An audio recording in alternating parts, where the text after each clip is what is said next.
Magandang umaga po sa inyong lahat. Magandang umaga rin po, Father.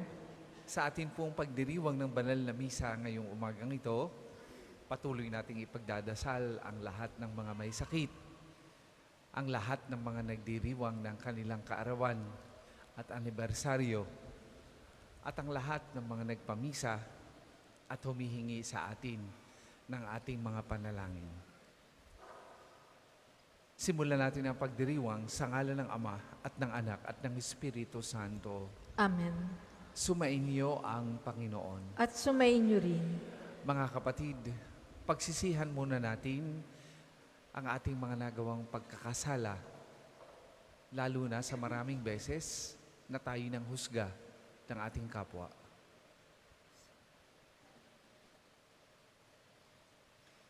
Inaamin ko Sa makapangyarihang Diyos at sa inyo mga kapatid, na lubha akong nagkasala sa isip, sa salita at sa gawa, at sa aking pagkukulang.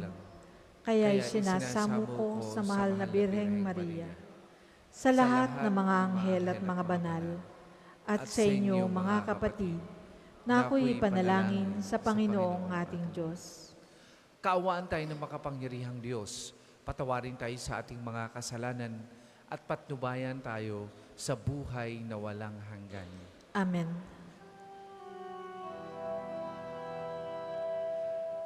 Panginoon, kaawaan mo kami.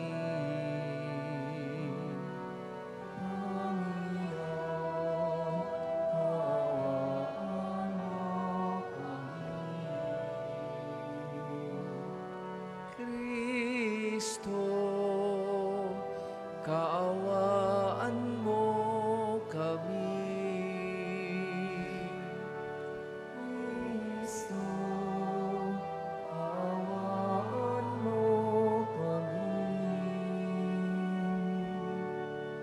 Panginoon, kaawaan mo kami.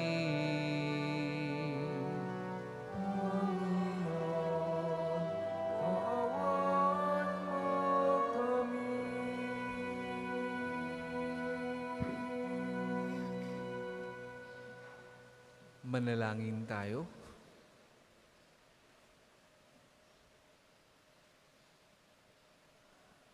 Ama naming makapangyarihan, tanang pinakabubuti iyong tinataglay. Gawin mong sa aming kaloob ay manuot ang pag-ibig sa iyong ngalang dakila at bantog, upang sa pag-unlad ng aming pagsunod sa pananampalatayang iyong ipinagkaloob, mapagyaman mo ang kabutihang iyong inihandog, at ang iyong pinagyaman ay mapanatili mong lubos sa iyong pagsubaybay sa amin at pagkupkop sa pamamagitan ng Jesucristo kasama ng Espiritu Santo magpasawalang hanggan. Amen.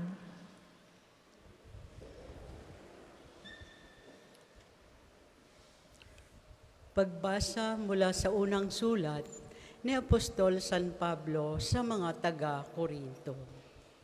Mga kapatid, kami mga lingkod ni Kristo at katiwala ng mga hiwaga ng Diyos. Ganyan ang dapat na maging palagay ninyo sa amin. Ang katiwala ay kailangang maging tapat sa Kanyang Panginoon. Walang anuman sa akin ang ako'y hatulan ninyo, unang alinmang hukuman ng tao, ni ako may di humahatol sa aking sarili. Walang bumabagabag sa aking budhi, ngunit hindi nangangahulugang ako'y walang kasalanan. Ang Panginoon ang humahatol sa akin, kaya't huwag kayong humatol nang wala sa panahon. Maghintay kayo sa pagdating ng Panginoon. Ilalantad niya ang mga bagay na ngayon natatago sa kadiliman at ipahahayag ang mga lihim na hangarin ng bawat isa. Sa panahong iyon, bawat isa'y tatanggap ng papuring nauukol sa Kanya mula sa Diyos. Ang salita ng Diyos. Salamat sa Diyos. Salmong tugunan. Nasa Diyos ang kaligtasan ng mga matuwid at banal. Nasa Diyos ang kaligtasan ng mga matuwid at banal. Umasa ka sa Diyos ang mabuti gawin, at mananahan kang ligtas sa lupain. Sa Diyos mo hanapin ang kaligayahan, at ang pangarap mo'y iyong makakamtan. Nasa Diyos ang kaligtasan ng mga matuwid at banal. Ang iyong sarili sa Diyos mo ilagak, pag nagtiwala kay tutulungang ganap. Ang kabutihan mo ay magliliwanag, katulad ng araw kung tanghaling tapat. Nasa Diyos ang kaligtasan ng mga matuwid at banal. Ang mabuti gawin, masamay itakwil, at mananahan kang lagi sa lupain. Pagkat yaong bayang wasto ang gawain, ay mahal ng poon, hindi itatakwil. Sila'y iingatan magpakailanman, ngunit ang masama ay ihihiwalay. Nasa Diyos ang kaligtasan ng mga matuwid at banal. Ililigtas ng Diyos ang mga matuwid, iingatan sila sa naliligalig. Ililigtas sila at kanyang tutulungan laban sa masama. Ipagsasanggalang sapagkat sa panpuong nangungubling tunay. Nasa Diyos ang kaligtasan ng mga matuwid at banal. Magsitayo po ang lahat.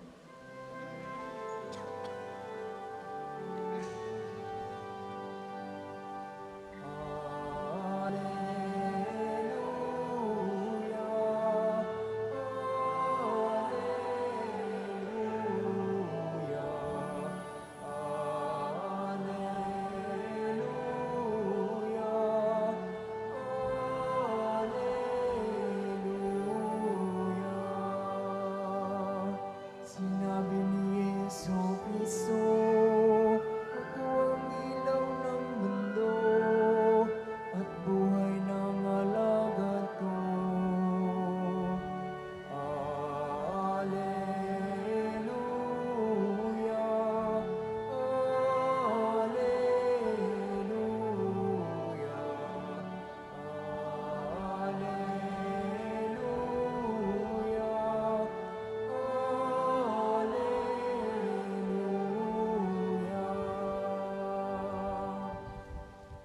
Sumainyo ang Panginoon. At sumainyo rin. Ang mabuting balita ng Panginoon ayon kay San Lucas. Papuri sa iyo, Panginoon. Noong panahong yun, sinabi ng mga Pariseo at mga eskriba kay Jesus, ang mga alagad ni Juan ay malimit mag-ayuno at manalangin, gayon din ang alagad ng mga Pariseo. Ngunit ang mga alagad mo'y patuloy ng pagkain at pag-inom. Sumagot si Jesus, pag-aayunuhin ba ninyo ang panauhin sa kasalan, samantalang kasama pa nila ang lalaking ikinasal? Kapag wala na ang ikinasal, saka pa lamang sila mag-aayuno. Sinabi rin niya sa kanila ang isang talinhaga, walang pumipiraso sa bagong damit upang itagpi sa luma. Kapag ginawa niya ito, masisira ang bagong damit at ang tagping bago ay hindi babagay sa damit na luma. Wala ring nagsisilid ng bagong alak sa lumang sisidlang balat. Kapag gayon ang ginawa, papaputukin ng bagong alak ang balat. Matatapon ang alak at masisira ang sisidlan. Sa bagong sisidlang balat, dapat ilagay ang bagong alak at walang magkakagustong uminom ng bagong alak kapag nakainom na ng inimbak, sapagkat sasabihin niya, masarap ang inimbak. Mga kapatid, ang mabuting balita ng Panginoon. Pinupuri ka namin, Panginoong Hesukristo.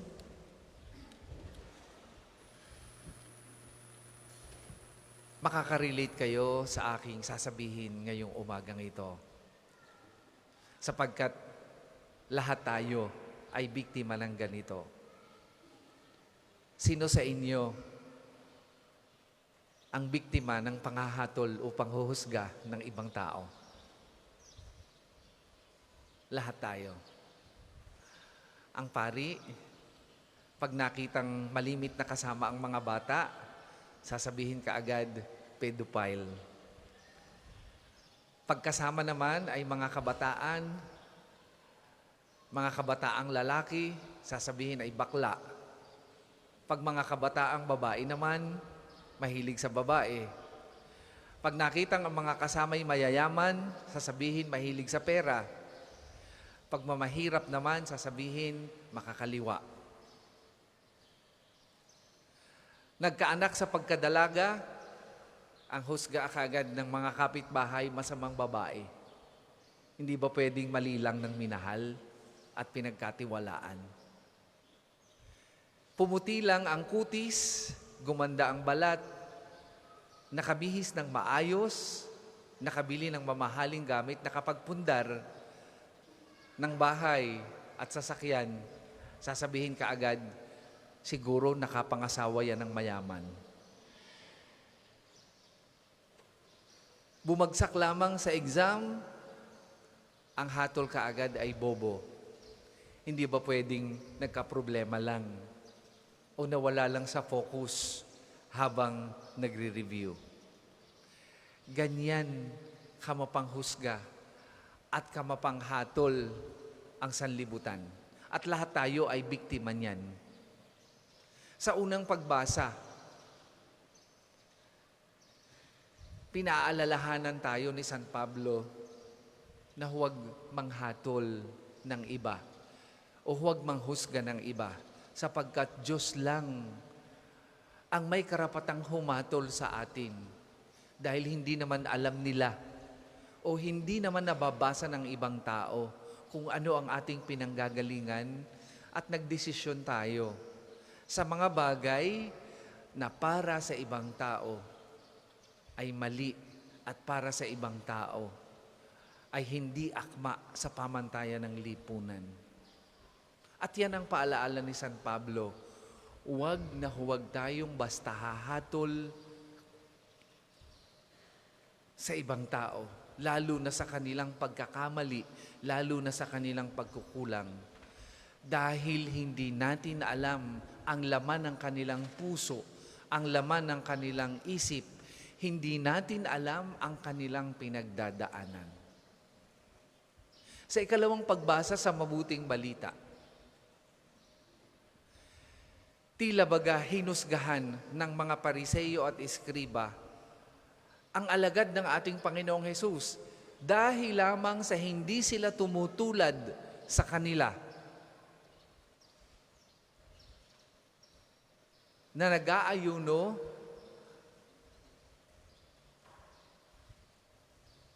araw-araw. At dahil doon, sila'y hinusgahan na makasalanan. Pero maganda ang tugon ng ating Panginoong Hesus. Sa bawat panghuhusga na tinanggap niya sa lipo ng kanyang ginagalawan, sa halip na magalit, sa halip na magtanim ng sama ng loob, sa halip na gumanti, ano ang kanyang tugon? Positibong pananaw. Sa gitna ng panghuhusga ng kanyang kapwa sa kanya, pangunawa at pag-ibig ang kanyang itinugon.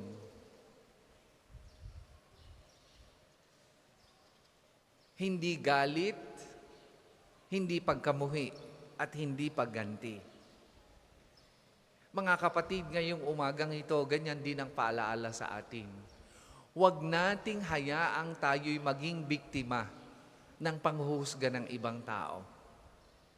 Kapag tinugon natin ang kanilang panghuhusga ng galit, ng sama ng loob, ng pagganti, ibig sabihin, biktima tayo ng mali nilang panghusga sa atin.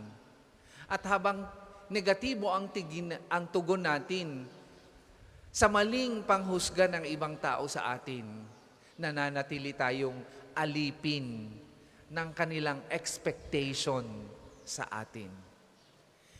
Pero kung hindi tayo apektado at positibo ang tingin natin sa kanilang maling pagbasa sa ating kilos at galaw, ibig sabihin, hindi lamang kilala natin ang ating sarili, hindi lamang may tiwala tayo sa ating sarili. Ibig sabihin, kailanman hindi tayo biktima ng kanilang panghuhusga at paghatol sa ating mga pasya. Tanging tayo lang ang nakakaalam at ang Diyos ng mga desisyon natin sa buhay. At sa kanilang bawat paghusga at paghatol, tugunan natin ito ng positibong pananaw. Sapagkat ang taong positibo ang tingin at ang pasya sa paghatol ng iba. Ang mga pagkakamali natin o ang pagkakamali, ang bawat pagkakamali ay hindi nagiging pagkakamali kundi leksyon na siyang nagiging daan para lumago ang ating pagkatao at lumago tayo bilang Kristiyano. Maaring tayo nagkamali, nagkaanak sa pagkadalaga dahil mali ng taong minahal. Maaring bumagsak sa exam dahil nagkaproblema habang nagre-review na wala sa focus. Maaring dahil sa ating pagsisikap, tayo ay nagkaroon at nakapagpundar ng mga material resources na kailangan natin para pagtusto sa ating pamilya. Ang lahat ng ito ay mga pagkakataon upang hindi lamang pagtibayin ang ating pagkatao. Ito rin ay dapat maging inspirasyon para tayo ay matuto at lumago sa ating pagharap sa mga desisyon natin sa buhay at lumago ang ating puso sa pagtugon sa ating Panginoong panawagang huwag manghusga ng iba. At ang leksyong natutunan natin ay gamitin natin para palaguin ang iba, para palaguin ang ating pagkatao. Maaring panay ang bantay nila sa ating kilos at gawi. At panay ang kanilang husga at maaring hindi akma sa kanilang panlasa. Pero kung tayo ay positibo ang pananaw, ang bawat panghusga ay tutugunin natin ng pag-ibig at pangunawa dahil tanging ang Diyos lang ang may karapatang husgahan ang ating kilos at gawa bilang tao, bilang Kristiyano.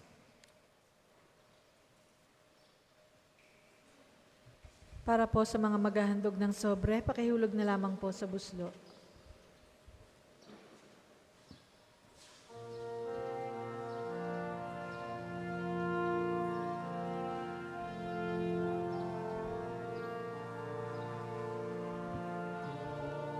Kapuri-puri ka Diyos sa mga lumikha sa sanlibutan sa iyong kagandahang loob na rito ang aming mga alay. Mula sa lupa at puno ng aming pagawaan, tinapay nito para aming pagkain ng bibigay. Sa pagpapala mo,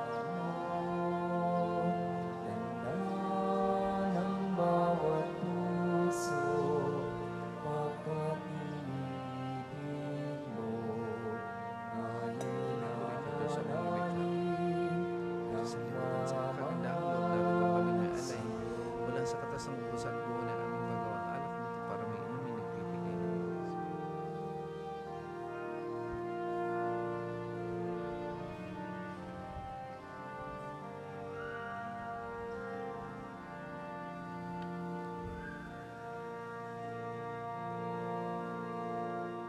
Magsitayo po ang lahat. Manalangin kay mga kapatid upang paghahain natin ay kalugdan ng Diyos amang makapangyarihan. Tanggapin nawa ng Panginoon itong paghahain sa iyong mga kamay, sa kapurihan niya at karangalan, sa ating kapakinabangan at sa buong sambayanan niyang banal. Ama naming lumikha, ang banal na paghahain ay lagi nawang magdulot ng iyong pagbabasbas na sa aming tumutubos, upang ang ginaganap mo sa aming pagdiriwang ay maging lubos na pagkakaloob ng iyong pagmamahal. Sa pamamagitan ni Jesucristo kasama ng Espiritu Santo, magpasawalang hanggan. Amen. Sumainyo ang Panginoon. At sumainyo rin. Itaas sa Diyos ang inyong puso at diwa. Itinaas na namin sa Panginoon. Pasalamatan natin ang Panginoong ating Diyos. Marapat na siya ay pasalamatan. Ama naming makapangyarihan, tunay ngang marapat na ikaw ay aming pasalamatan. Pinagbibigyan mong ito'y aming maihayag kahit na ito'y walang anumang maidaragdag sa kadakilaang sa iyo ay likas. Sa pagpupuri namin ang nakikinabang ay kami ring iyong pinakikiharapan sa pamamagitan ng iyong anak na minamahal. Kaya kay isa ng mga anghel na nagsisiawit ng papuri sa iyo nang walang humpay sa kalangitan, kami nagbubunyi sa iyong kadakilaan.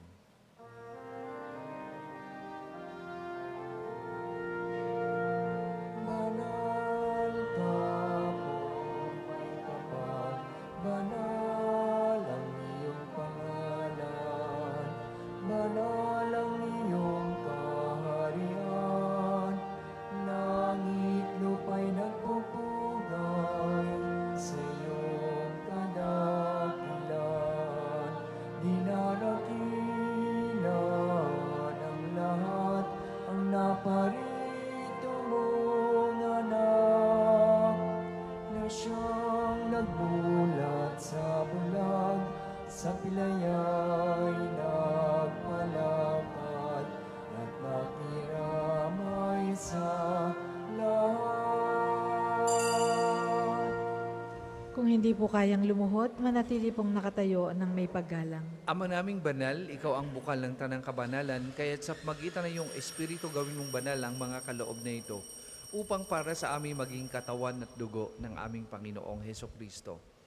Bago niya pinigtiis ang kusang loob na maging handog, hinawakan niyang tinapay, pinasalamatan kanya, pinaghati-hati niya yun, iniabot sa kanyang mga alagad at sinabi, "Tanggapin ninyong lahat ito at kanin, ito ang aking katawan na ihahandog para sa inyo."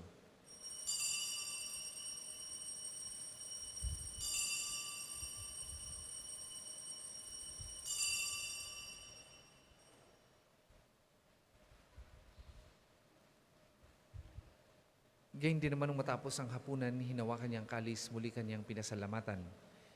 Iniabot niya ang kalis sa kanyang mga alagad at sinabi, "Tanggapin ninyong lahat ito at inumin.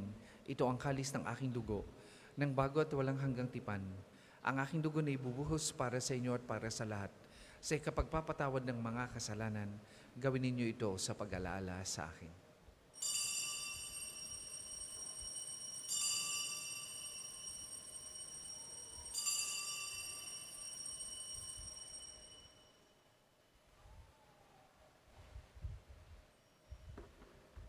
Ipagbunyi natin ang misteryo ng pananampalataya. Si Kristo'y namatay, si Kristo ay nabuhay, si Kristo ay babalik sa wakas ng panahon. Ama, ginagawa namin yan ang pag-alaala sa pagkamatay at muling pagkabuhay ng iyong anak. Kaya tinialay namin sa iyong tinapay na nagbibigay buhay at ang kalis na nagkakaloob ng kaligtasan. Kami nagpapasalamat dahil kami iyong minarapat na tumayo sa harap mo para maglingkod sa iyo. Sinasamo namin kami magsasalo-salo sa katawan at dugo ni Kristo ay mabuklod sa pagkakaisa sa pamamagitan ng Espiritu Santo. Amalingapin mo yung simbahang laganap sa buong daigdig. Puspusin mo kami sa pag-ibig kay isa ni Francisco na aming Papa at ni Gilbert na aming Obispo at ng Tanang Kaparian. Alalahanin mo rin ang mga kapatid naming nahimlay nang may pag-asang sila'y muling mabubuhay gayon din ang lahat ng mga pumanaw. Kaawaan mo sila at patuloyin sa iyong kaliwanagan. Kaawaan mo at pagindapatin kaming lahat na makasalo sa iyong buhay na walang wakas. Kaisa ng mahal na Birheng Maria na Ina ng Diyos, ni San Jose na kanyang kalinis-linisang esposo, kaisa ng mga apostol at ng lahat ng mga banal na namuhay dito sa daigdig ng kalugod-lugod sa iyo. May pagdiwang nawa namin ang pagpupuri sa ikararangal mo sa pagitan ng iyong anak na aming Panginoong Heso Kristo. Sa pamamagitan ni Kristo kasama niya sa Kanya, ang lahat ng parangal at papuri ay sa iyo. Diyos amang makapangyarihan, kasama ng Espiritu Santo, magpasawalang hanggan.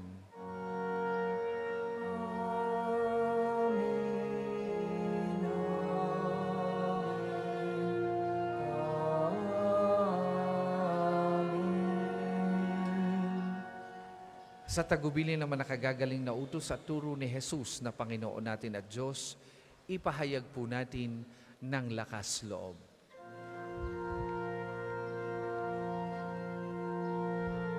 Ama namin, Sumasalangit sambahin ang ngalan mo. Mapasain ang kaharian mo, sundin ang loob mo Dito sa lupa para na sa langit. Bigyan mo kami ngayon ng aming kakanin sa araw-araw. At patawarin mo kami sa aming mga sala. Para na magpapatawad namin sa nakakasala sa amin. At huwag mo kaming ipahintulot sa tukso at iadya mo kami sa lahat ng masama.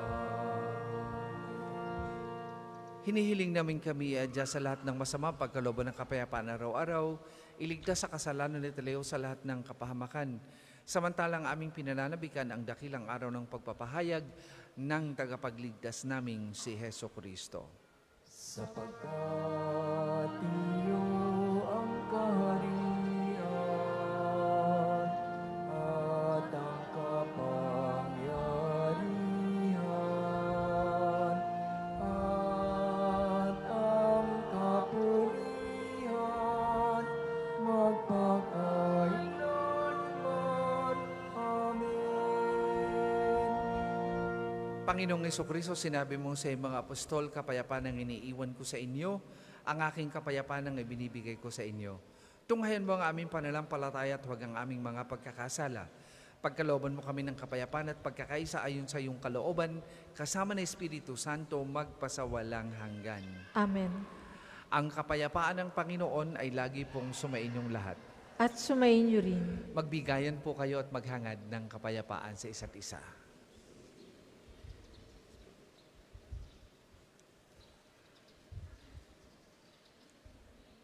Kordero ng Diyos na nag-aalis ng mga kasalanan ng sanlibutan, maawa ka sa amin. Kordero ng Diyos na nag-aalis ng mga kasalanan ng sanlibutan, maawa ka sa amin. Kordero ng Diyos na nag-aalis ng mga kasalanan ng sanlibutan, ipagkaloob mo sa amin ang kapayapaan. Kung hindi po kayang lumuhod, manatili pong nakatayo ng may paggalang.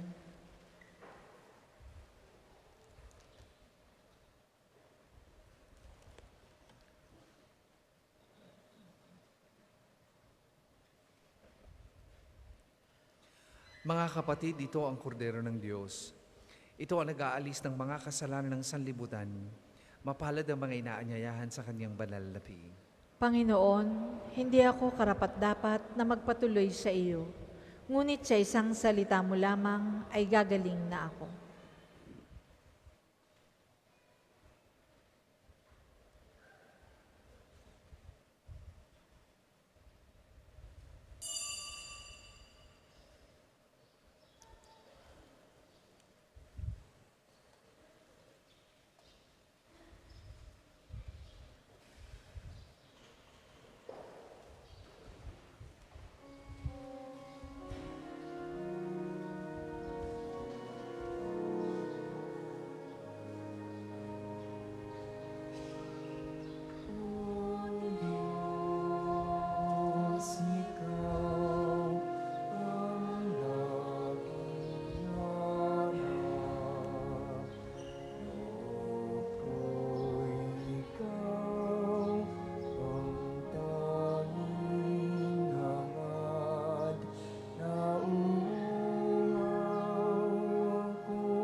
Ang second collection po ay para sa patuloy na pagpapaunlad ng parokya at pambansang dambana ni Santo Padre Pio at para sa mga pangangailangan ng matatanda at may sakit na mga pari ng Archdiocese ng Lipa. Salamat po sa inyong handog.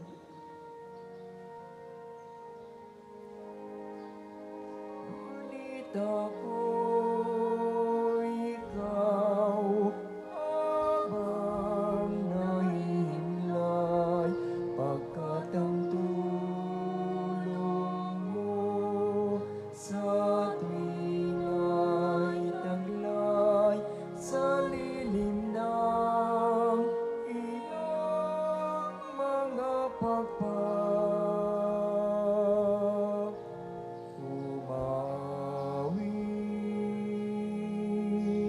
umawit, umawit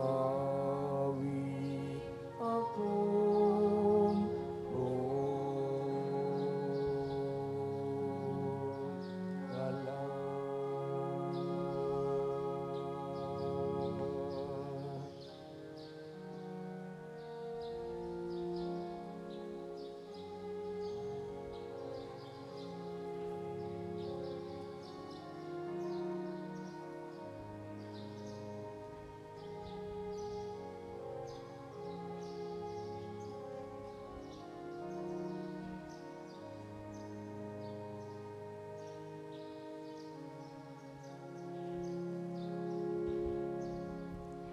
Tayo po ay magsitayo.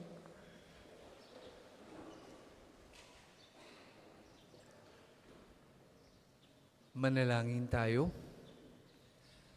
Ama naming mapagmahal, kaming nagsalo-salo sa pagkain mong bigay, ay humihiling ng lakas mong nilalaan upang ang kagandahang loob namin madagdagan sa paglilingkod namin sa iyong kadakilaan, na nagpapaalab sa pag-ibig namin sa kapwa-tao sa pamamagitan ng Jesucristo kasama ng Espiritu Santo, magpasawalang hanggan. Amen. Panalangin ng pagtitiwala kay Santo Padre Pio. Tayo pong lahat. Padre Pio, taga Pietrelcina, Mongheng Banal, pintakasing santo ng milenyong kasalukuyan, gabay namin sa pagtahak sa landasing makalangit, takbuhan sa pangangailangan, huwara ng pagtitiis.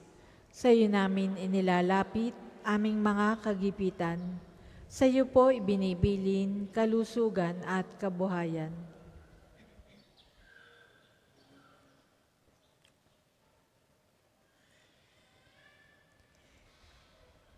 Di man karapat-dapat, kami po ay pagbigyan, bendisyonan at basbasan, maging ganap sa buhay.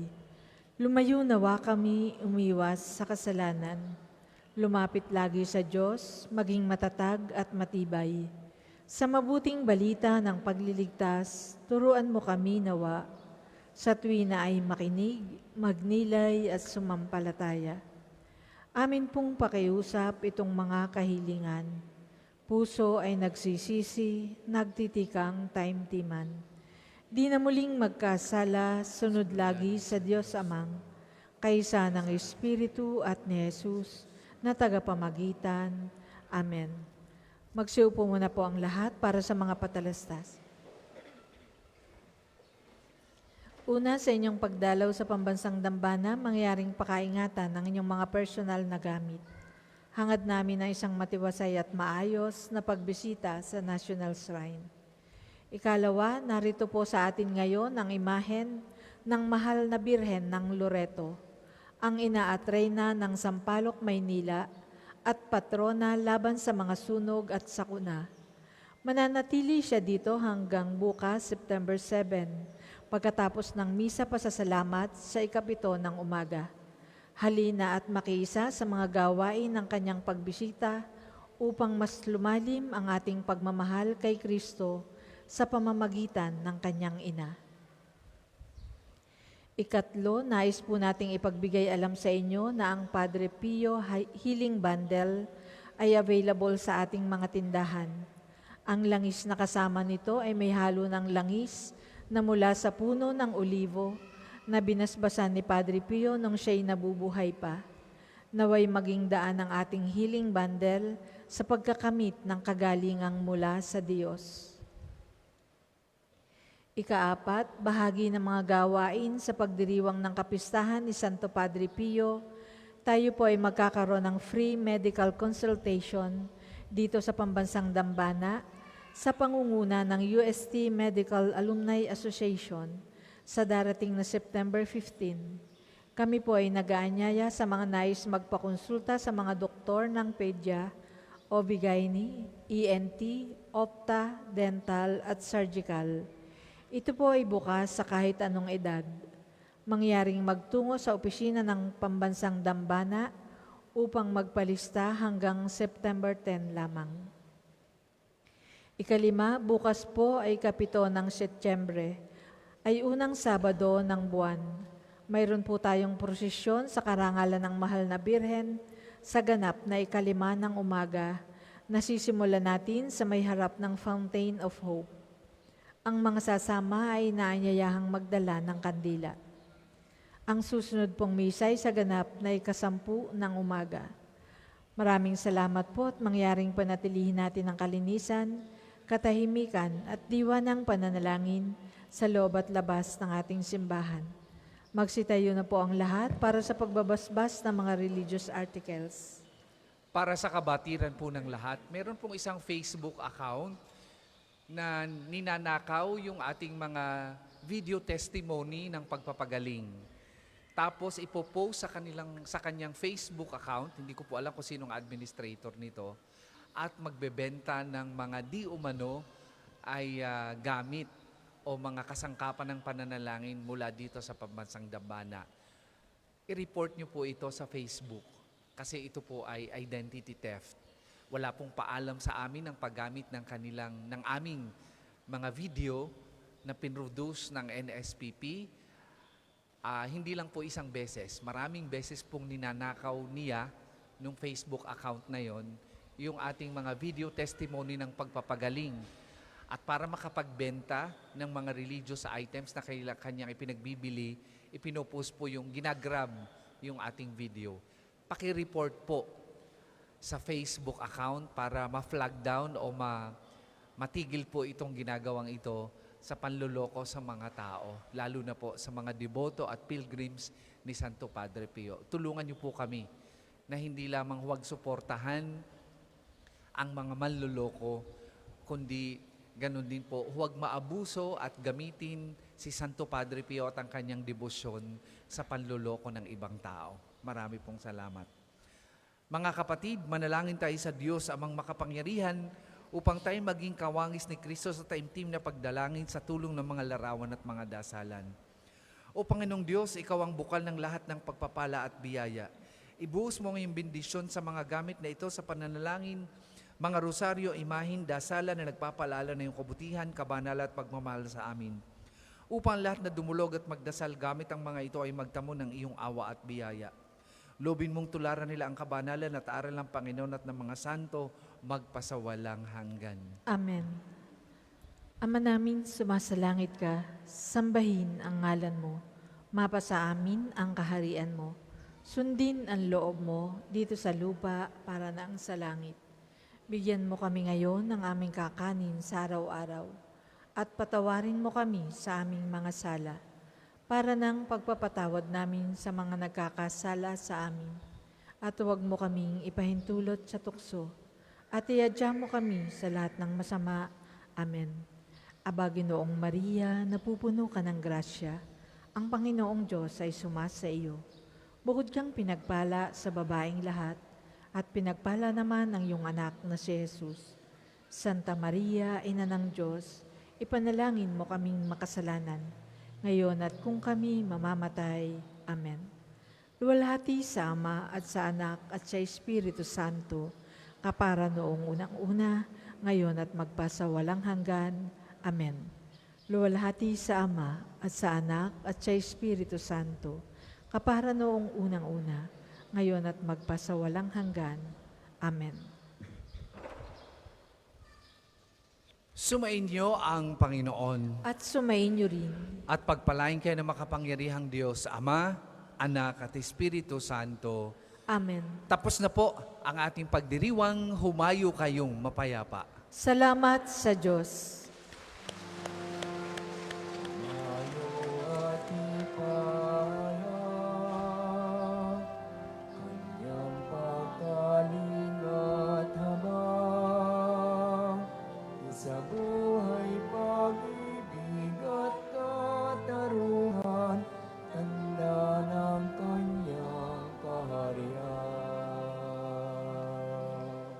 Sa mga nagnanais pong mag-alay ng rosas, available na po ito sa may extension ng ating main church.